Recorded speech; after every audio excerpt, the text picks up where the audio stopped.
6月初我特地飛咗去台北出席今年亞太區最受矚目嘅 AI 科技盛事 NVIDIA GTC Taipei 2026。呢個係 NVIDIA 每年最重要嘅峰會之一。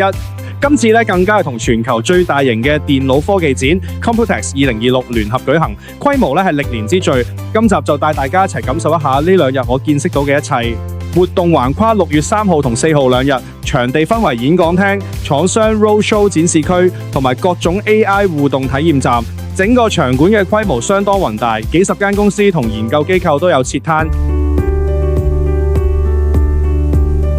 展示佢哋最新嘅 ENI 醫療解決方案，由影像診斷、醫院機器人到新藥研發，應有盡有。今集嘅內容會分幾個部分，首先係 NVIDIA Inception 初創企業展區，跟住係6個醫療 AI 重點講座，最後係場內一個超有趣嘅 AI 互動體驗。每一個環節都令我對 AI 醫療嘅發展有咗更深嘅認識。喺 Computex 2026嘅 Innovex 展區入面 ，NVIDIA 專門設立咗一個 Inception Startup Pavilion， 一個專為 AI 新創企業而設嘅展覽專區。NVIDIA Inception Program 係一個全球頂尖嘅 AI 加速器計劃，目前全球已經有超過28,000間新創企業加入，涵蓋 AI、深度學習、機器人同生命科學等各個範疇。喺呢個展區入面，我見到好多來自台灣、日本、韓國、新加坡嘅醫療 AI 初創企業，展示由藥物篩選、醫學影像分析到臨床決策支援嘅各種創新方案。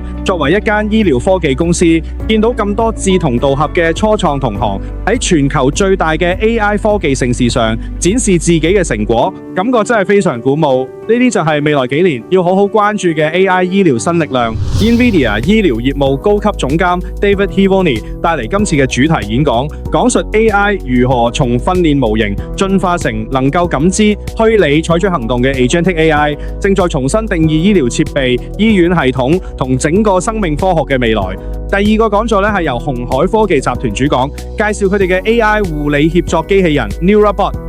小名大白，大白每日可以執行大概75至80個任務，包括幫護士派藥、運送檢體、同病人做簡單溝通。鴻海聯合超過33間公司，組成台灣數位健康聯盟，以患者為中心、醫院為基石、科技為橋梁為理念，目標係解決醫護人員人手短缺同工作壓力過重嘅問題。仲有佢哋開發咗一套化療藥劑全自動閉環系統，由機械臂喺無菌環境調配，到機器人院內運送，到護理站最後一里路分發，全程自動化，做到零人為接觸、零暴露風險。最新版 NeuraBot 2.0 升級咗視覺感知同對話能力，整合 NVIDIA Limo Cloud， 預計今年第3季正式量產。台北榮民總醫院嘅研究係探討用大型語言模型輔助醫生判讀癌症基因變異報告。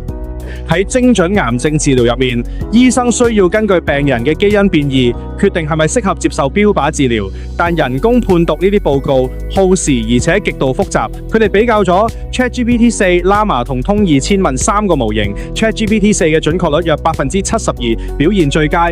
但開源模型嘅偽陽性率卻高達70%至90%，即係話 AI 可能叫病人接受根本唔需要嘅治療，臨床風險極大。透過優化提示詞同整合 RAG 即時醫學資料庫，準確率可以再提升9至15個百分點。而將3個模型結合判斷一致時準確率更可以達97%。講者嘅最後一句 AI can save time, but a clinician can save life。AI 係輔助工具，最終決策始終係醫生嘅責任。NVIDIA 儲存技術副總裁 Jason Martin 帶嚟一個非常有意思嘅概念：舊藥新用 （drug repurposing）。Aspirin 最初係消炎藥，後嚟被發現可以預防心臟病。威而鋼最初係研發嚟治心臟血管問題嘅。呢啲全部係舊藥意外發現新用途嘅例子。而依家有間台灣公司用 AI 把呢個過程系統化，佢哋透過 NVIDIA 嘅 BioNeMo 模型同 Nemo Agent Toolkit 自動分析蛋白質結構、基因表達同埋2600萬篇醫學文獻，揾出 FDA 已批准藥物嘅全新治療適應症。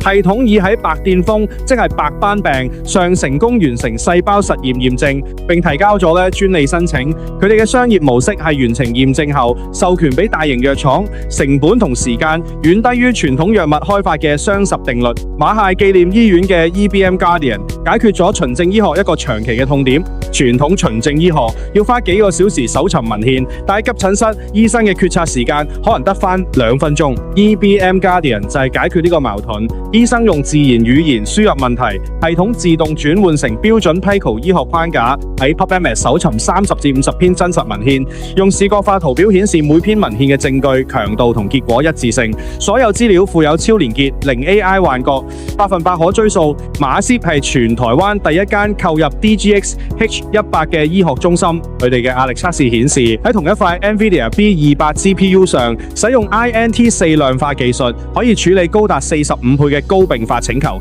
即係喺交班高峰時段，系統都唔會超載。最後一個講座係由台灣衛生福利部講 AI 嘅國家戰略，講者指出AI 模型喺實驗室可以做到極高準確率，但係落到真實醫院往往大打折扣，原因係訓練數據唔夠全面，只有黑白對立嘅病例。但係真實世界係連續嘅灰階疾病譜，解決方案係聯邦學習 （Federated Learning），原始病人數據唔需要離開醫院，